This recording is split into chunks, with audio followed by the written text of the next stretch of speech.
Well, hello friends, welcome to this video. In this video, I will be discussing regarding resource theory and noisy operations. So it will involve some of the theorems that I will give without any proof. It is just to know that such theorems exist. So let's start. So resource theory is an information theoretic framework that allows us to quantify information and manage resources.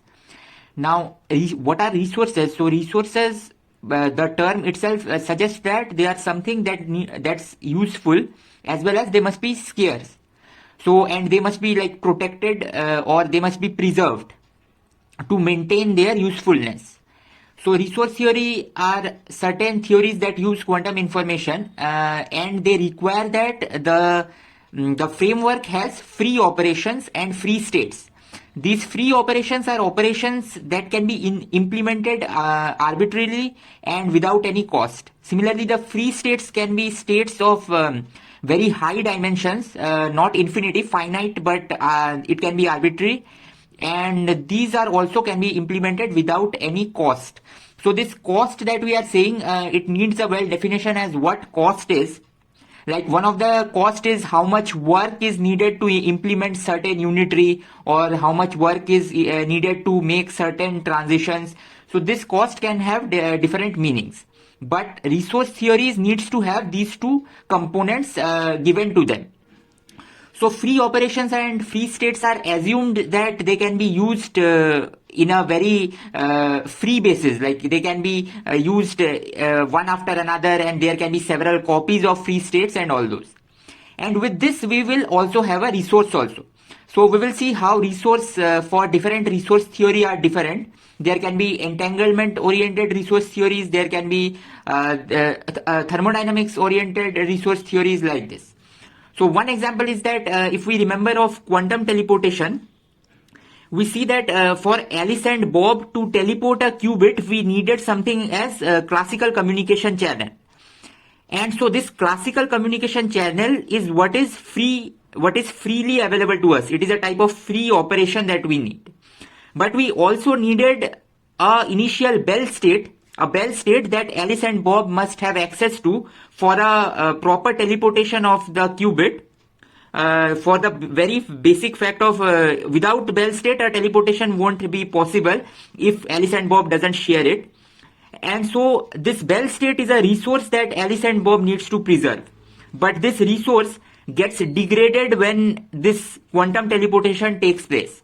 So in this sense, there are resources and there are free states. Now we will be looking at one of the resource theory, that is the resource theory associated to noisy operations.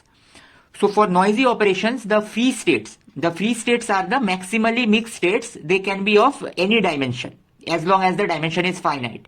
And the free operations are unitary operations and partial tracing. Now at this point, what we see is that if we have free operations as unitary and partial tracing, unitary operation preserves the entropy of a system, the von Neumann entropy, and partial tracing can only increase entropy, which intuitively means that when we partially trace something, it causes loss of information or increase in the randomness. So this free operations, when it is performed, a state can only increase its entropy. So entropy of the final state can only be greater than the initial state, or can at most remain same. So in this notion, the resource that needs to be preserved is the purity of a state. So the pure state has entropy 0. But as we apply these operations, this entropy starts increasing. So we must preserve this purity, and purity is something that is useful in this resource theory. And this starts losing once we perform this transformation. So the transformation is from rho s to rho s prime, and it is given by it is defined in this fashion that we have a rho s prime state that can be reached from this rho s state by using this exact form here. So we just take the tensor product with respect to an ancilla system. This I is an ancilla system, and then we use the unitaries. These unitaries are free resources, and this is the free state, and this is the state of our choice. and this is the operation E noisy, and it causes the loss of the purity of this state, or loss of the entropy, or increase of the entropy of this state. Now, one thing that is important while discussing this is that if this rho s is the maximally mixed state, which is of dimension of in the Hilbert space Hs, then we see that this unitary will give us an identity, and final tracing will give us finally that the maximally mixed state is preserved. So the maximally mixed state is preserved in case of these noisy channels, and that's why these channels are also called as unital channels. Now, noisy channels or unital channels, what they do is they preserve the uniform distribution of a probabilities, because 1 over d that comes in the diagonal values of this maximally mixed state is actually the uniform distribution. So in this sense, these operations are called bistochastic map. This is because these are the maps which preserves this maximally mixed state or the uniform probability distribution. And their form is such that when you add the rows or the columns, you get 1. So you see t plus 1 minus t is 1, as well as along the column side also. So these are the bistochastic maps. And now what we have understood is that given a state rho s, we can apply the noisy operation to reach to a state rho s prime, such that rho s prime can be said to be as equal to a bistochastic map times rho s.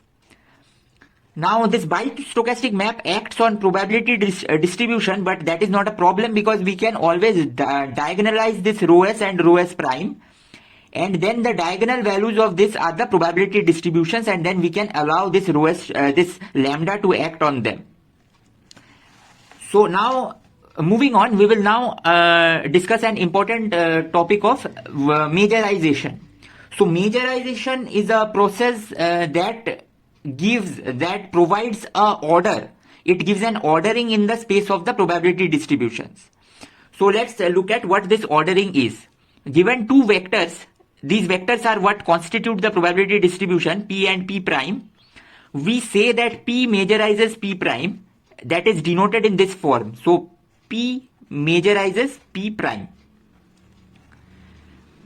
This happens, p majorizes p prime only if a certain set of inequalities is met. And what is this inequality? First, let's see that. So let's look at here. So suppose we have two different probability distribution. This is an uniform distribution, and this is some sort of a different distribution. We have three indices. We can have arbitrarily large indices. It can be 10 or 20, but here we have taken 3. Now we will show that one of them majorizes the other if this set of summations are satisfied. And what this summation means is that given a probability distribution, first arrange the distribution in descending order. So 0.5, 0.3 and then 0.2. And here there is no order, so it will be 1 by 3, 1 by 3, 1 by 3. Now let's look at this. So 0.5 is greater than 1 by 3. This is the first inequality. The second is 0.5 plus 0.3 is greater than 1 by 3 plus 1 by 3. And the third one is actually an equality, because 0.5 plus 0.3 plus 0.2 is equal to 1, and here also we get 1. So 1 equal to 1.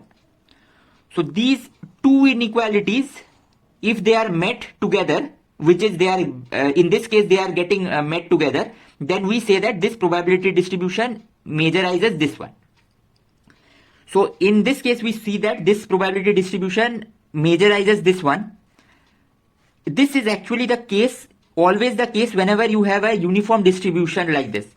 So for any probability distribution with d elements, we can always show that it majorizes the uniform distribution. And this is quite easy to prove. We can see it like intuitively from this example also. So these are the set of inequalities that are needed to be satisfied, and so this is what we call as majorization. So this arrow means that we have to arrange them in the decreasing order.